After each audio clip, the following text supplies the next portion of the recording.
नमस्कार, जोहार। आई चलते हैं झारखंड की ताज़ा खबरों की ओर। लेकिन उससे पहले अगर आपने अभी तक इस चैनल को सब्सक्राइब नहीं किया तो कर ले, जिससे कि आपको झारखंड की ताज़ा खबर रोजाना मिलती रहे।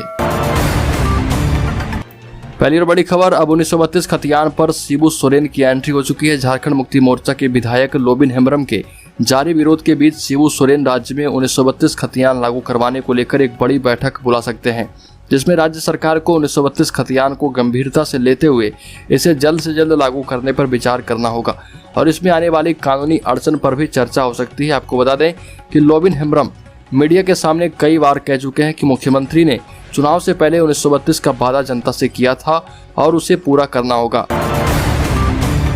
अगली खबर, झारखंड के अवैध कोयला खदान में फंसे 50 से अधिक लोगों की जान बची। आपको बता दें कि सभी लोगों को सुरक्षित निकाल लिया गया है। 9 घंटे के बाद बिजली की आपूर्ति दोबारा से शुरू कर दी गई है। मौके पर स्थानीय विधायक अर्पणा सिंह गुप्ता भी पहुंची। अवैध कोयला खदान के अंदर 50 से अधिक मजदूरों की जान फंस गई थी। अगली खबर, झारखंड में फिर से बढ़ने लगे केस। एक हफ्ते में दोगुनी हुई संक्रमण की दर, बढ़ने की बजाय घट रही है जांच की रफ्तार। झारखंड में कोरोना के संक्रमण की रफ्तार एक बार फिर से बढ़ती दिख रही। अप्रैल के पहले 2 सप्ताह में जहां संक्रमण में मामूली कमी दर्ज की गई थी, तीसरे सप्ताह में वृद्धि हो चुकी है और बीते 1 सप्ताह में संक्रमण दर दोगुना हो चुका है। आंकड़ों की बात करें तो अप्रैल के पहले सप्ताह के बीच 0.028 की दर से राज्य में 16 मरीज मिले थे और जबकि दूसरे सप्ताह में 10 और मरीज मिल चुके हैं। झारखंड में कोरोना के संक्रमण की वृद्धि का आलम यह है कि बीते 5 दिनों में राज्य में एक्टिव मरीजों की संख्या में 360% की बढ़ोतरी हुई है।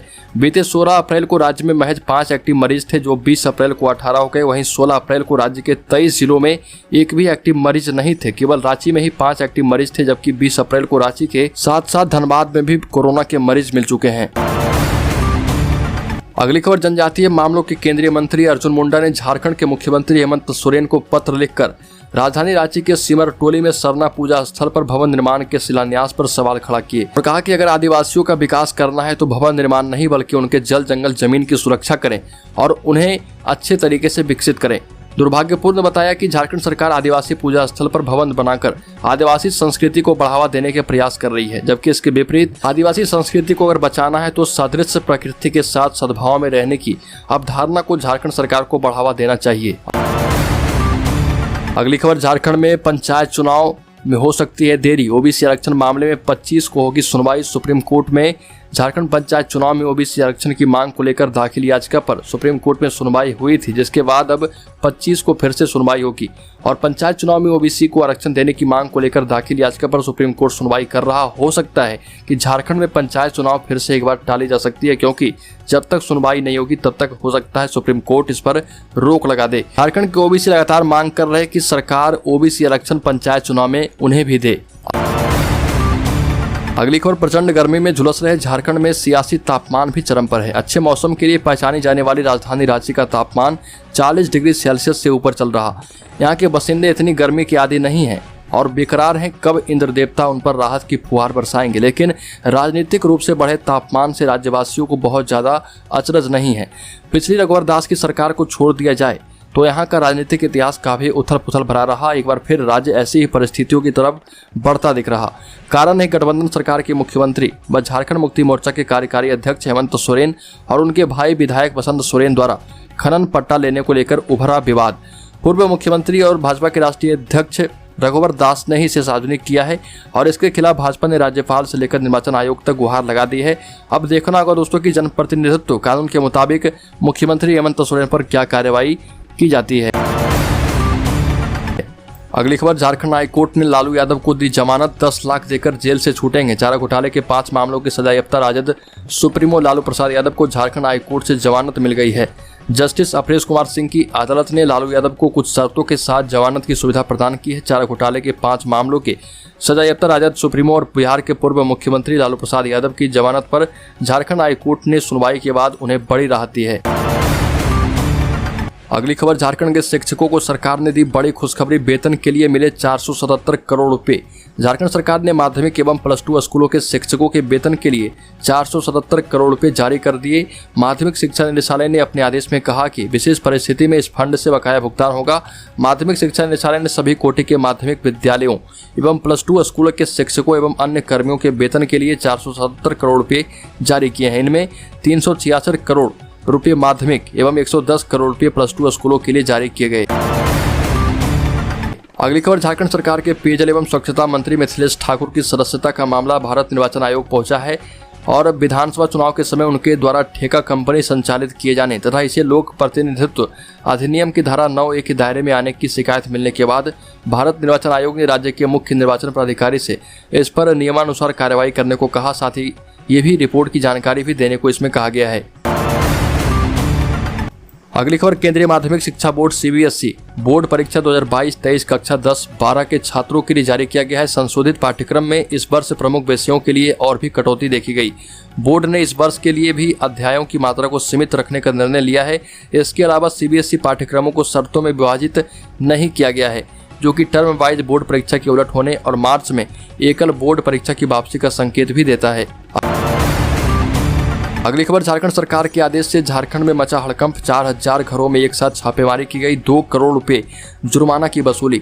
बिजली चोरी के खिलाफ झारखंड में इन दिनों बहुत ही ज्यादा सघन अभियान जारी है। इस दौरान 3979 परिसर में छापेमारी कर 985 परिसर में बिजली चोरी का मामला पकड़ा गया है। इसके खिलाफ प्राथमिकी दर्ज कर 198 लाख रुपए का जुर्माना किया गया।